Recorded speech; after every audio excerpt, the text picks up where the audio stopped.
啥情况？哎呦，你太帅了！我们店里的招牌。加我们现在比较国际角度了，现在现在说上同志了，让外国人都知道他那几个上台。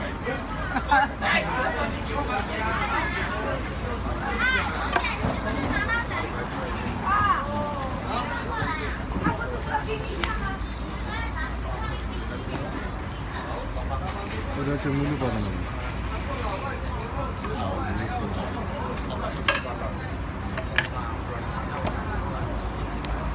বেগুনটা ভালো 6 টাকা মাত্র ভালো ভালো লাগে কালকে অন্য মাছ দা বেগুন দেখাম বুঝছো কিভাবে খাওয়া ধরনি আপনার পালা চেষ্টা করছো তো একটা বেগুন একটা মাছ ঠিক আছে একবার আলাদা আলাদা দিতে পারেন তাহলে মজা হবে বেশি বুঝছেন